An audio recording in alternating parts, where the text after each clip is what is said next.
For decades, the advice has been consistent: eat less salt. It raises blood pressure. It damages the heart. It's something everyone should restrict. But in recent years, a significant body of research has challenged this consensus in ways that surprised even the scientists publishing it. Some studies are finding that people who eat very low sodium may actually face higher cardiovascular risk, not lower. The salt science is more complicated than public health messaging has ever admitted. The PURE study, the prospective urban-rural epidemiology study, published in the New England Journal of Medicine, followed over 100,000 people across 18 countries and found something unexpected. Cardiovascular risk was not lowest in the lowest sodium group. It was lowest in the moderate sodium group, between 3 and 6 grams of sodium daily. Both high sodium intake and low sodium intake were associated with higher cardiovascular risk. The sodium debate has been one of the most contentious in nutritional medicine over the past decade. Multiple large-scale epidemiological studies and meta-analyses have challenged the traditional linear model, the idea that less sodium always means less cardiovascular risk. In this video, we are going to see what the current science actually shows about sodium, where the standard guidelines may have gone wrong, and what the evidence suggests about the actual optimal sodium intake for most people. The standard public health message: sodium raises blood pressure. High blood pressure causes cardiovascular disease, therefore reducing sodium reduces heart disease risk. The logic sounds airtight, but it has a critical flaw. It assumes a linear, causal relationship that the largest epidemiological studies don't consistently find. Meta-analyses show that low-sodium diets do indeed lower blood pressure by a few millimeters of mercury, but the translation of that pressure reduction into reduced cardiovascular outcomes is far less consistent than guidelines. When sodium intake drops too low, the body activates a compensatory response, the renin-angiotensin-aldosterone system, or RAAS. This hormonal cascade is designed to retain sodium and raise blood pressure when the body senses sodium scarcity. It also increases heart rate and promotes vascular inflammation.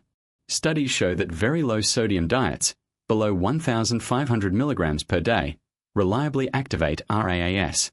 The sodium story gets more nuanced still when you consider the source. The vast majority of sodium in the typical American diet comes from ultra-processed foods, not from a salt shaker. People consuming high-sodium diets through packaged foods, fast food, and processed meats are also consuming high levels of refined carbohydrates, preservatives, and additives that carry their own cardiovascular risk. The PURE study by O'Donnell and colleagues remains the largest observational study on sodium and cardiovascular outcomes. Across 101,945 participants in 18 countries, using multiple 24-hour urine collections to measure actual sodium excretion, not dietary recall, the results showed a J-shaped association.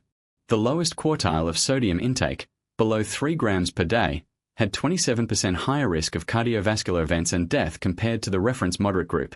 The meta-analysis by Graudel and colleagues in the American Journal of Hypertension analyzed 167 controlled trials and reached a conclusion that has been controversial ever since. Low-sodium diets activate multiple compensatory mechanisms that may offset blood pressure reductions. Renin activity increases 3.5-fold, aldosterone rises 2.5-fold, adrenaline increases, LDL cholesterol rises, and triglycerides increase. These compensatory hormonal and lipid changes are all independent cardiovascular risk factors, raising the question of whether the net effect of severe sodium restriction is actually. The potassium-sodium ratio may matter more than sodium alone. Research shows that high potassium intake consistently blunts the blood pressure-raising effect of sodium, and that populations with high potassium diets show little to no adverse effect from moderate to even somewhat high sodium intakes. The average American consumes far too little potassium, around 2,400 milligrams per day versus the recommended 4,700 milligrams. Cardiologist James D'Anicolantonio published a provocative analysis arguing that the real villain in cardiovascular disease may be sugar, not salt. His analysis showed that the epidemiological evidence implicating sodium is weaker and more confounded than the evidence against refined sugar, which drives insulin resistance, visceral fat, and inflammation, all powerful cardiovascular risk factors. He argues that public health focus on sodium has distracted attention from sugar, which may be responsible for a far larger share of cardiovascular disease. What does the current evidence support as a practical approach to sodium? First, if you have documented salt-sensitive hypertension, which is real and affects roughly 25% of people, then sodium restriction is genuinely indicated and beneficial for you specifically. Second, for most healthy adults without hypertension, A moderate sodium intake of 3 to 5 grams per day, achieved through salting whole foods to taste rather than eating processed foods, appears to fall within the lowest risk. The most important practical implication from the sodium science is where the sodium comes from. If your sodium comes from ultra-processed foods, which carry sugar, seed oils, preservatives, and low nutrient density, then reducing sodium from those sources reduces all of those co-occurring risk factors simultaneously. If your sodium comes from salting vegetables, eggs, and home-cooked whole foods to taste, the research is far less clear that reduction is necessary or beneficial. The evidence-based approach, the most impactful change is removing ultra-processed food as the sodium source, not restricting salt from whole foods. Cook at home with real ingredients and salt to taste. Increase potassium-rich foods: avocado, sweet potato, spinach, bananas, beans, and salmon. Get a blood pressure check to know if you're salt sensitive. If you are, sodium restriction is personally relevant to you. If you have diagnosed hypertension, then sodium restriction is appropriate and your doctor's guidance should take precedence over general population findings. If you feel fatigued, dizzy, or experience muscle cramps on a low-sodium diet, then those are physiological signals that sodium is inadequate, especially on low-carbohydrate diets, which increase sodium excretion significantly. If you're unsure whether your sodium intake is appropriate, then the most practical step is switching from processed to whole food sources. This typically brings sodium. The salt debate reveals something important about nutrition science. Simple linear advice: more of this is always bad, less is always better, rarely survives scrutiny at the population level.